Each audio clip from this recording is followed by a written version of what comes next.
एक बार की बात है, महादेव से जाकर के भगवान नारायण ने, शंख चक्र गदा पद्मधारी श्रीमन नारायण भगवान ने जाकर के कहा कि हमको हिमालय पर कोई स्थान बता दीजिए, हम वहां रहकर के भजन करना चाहते।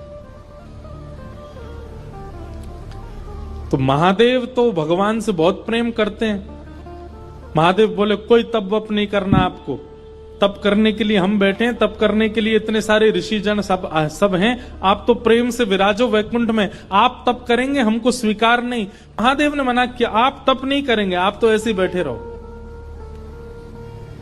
भगवान ने फिर कहा नहीं नहीं हमको तप करना है, हमको तप के लिए स्थान दो। महादेव फिर बोले भैया आपको तप करने की क्या जरूरत है, आप भगवान हो साक्षात। महादेव ने कोई स्थान प्रदान नहीं किया, पूरा हिमालय महादेव का है, उनकी आज्ञा के बिना कैसे जाएं। भगवान ने बोला कि भाई ये राजी राजी हमको स्थान नहीं देंगे, उनकी गैर राजी में कोई और तरीका अपनाना पड़ेगा स्थान लेने के लिए। तो जहां अभी बद्रीनाथ भगवान बैठे हैं, यहां पर महादेव और पार्वती जी विराजते थे। और बद्रीनाथ जो है ना, ये देवताओं का पर्यटन स्थल है, यहां देवता घूमने आते हैं। वो बात बाद में ऐसी व्यवस्थित हो गई, 6 महीना मानव वहां घूमने जाते हैं, फिर 6 महीने के लिए अभी जब बंद हो जाते हैं तो देवता वहां निवास करते हैं। तो देवता वहां घूमने के लिए आते हैं। तो वहीं आपने देखा होगा कि बद्रीनाथ भगवान मंदिर के ठीक नीचे तप्त कुंड है, जहां माइनस टेम्परेचर में भी इतना गर्म जल अपने आप पहाड़ों से आता है कि उसमें लोग स्नान करते हैं तप्त कुंड में। तो महादेव और श्री पार्वती जी नित्य तप्त कुंड में स्नान करने के लिए जाया करते थे ब्रह्म मुहूर्त में।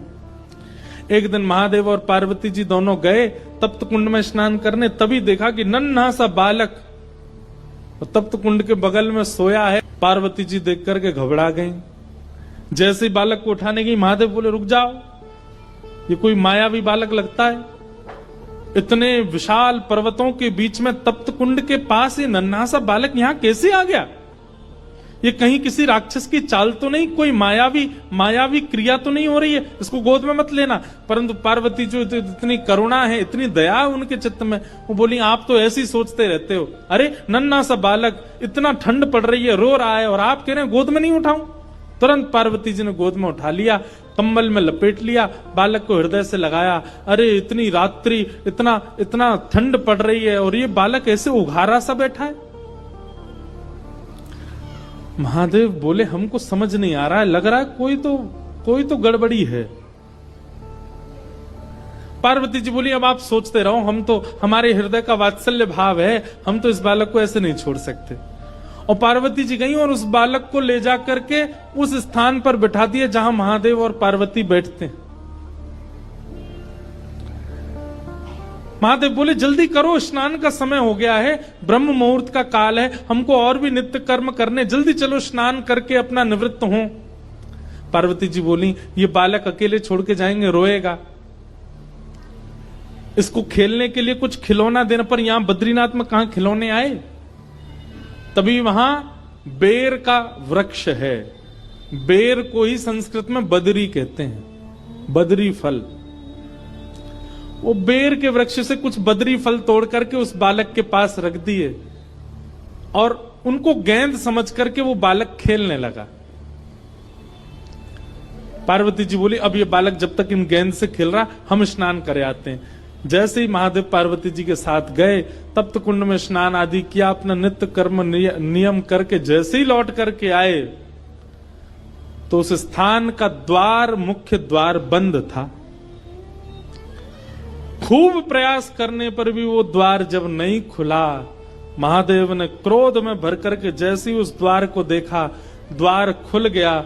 वो बालक तो वहां नहीं था, वही बालक शंख चक्र गदा पद्मधारी श्रीमन नारायण के रूप में तपस्वी की अवस्था में सामने बैठ गए। महादेव ने जाकर के कहा हमने पहले ही कहा था ये कोई मायावी बालक है, ये कोई सामान्य बालक नहीं है। लेकिन महादेव के नेत्रों में आंसू आ गए और प्रणाम करते हुए कहा श्रीमन नारायण आपको क्या आवश्यकता है तप करने की, आप क्यों तप कर रहे हो?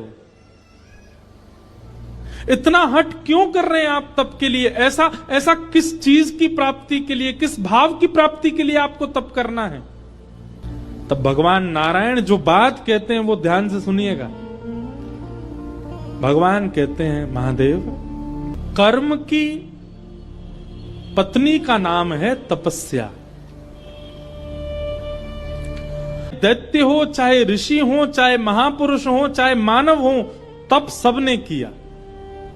रावण भी तपस्या करने गया था, हिरण्यकश्यप भी तपस्या करने गया था, हिरण्याक्ष भी तप करने गया था, कंस भी तपस्या करने गया था। इसका मतलब क्या है? अन्य युगों में आप कितने भी कर्म कर लो, जब तक आप तप नहीं करोगे आपको कर्म का फल नहीं मिलेगा, क्योंकि कर्म की पत्नी का नाम है तपस्या। बिना तप किए कर्म फल नहीं देता। और कलयुग में लोगों पर इतना समय नहीं है कि वो तपस्या करें, वो तप कर पावे। इसलिए श्रीमन नारायण भगवान कहते हैं, कलिकाल में जन्म लेने वाले हर मानव के नाम का संकल्प लेकर के मैं ही तपस्या में बैठा हूं, मैं तपस्या कर रहा हूं।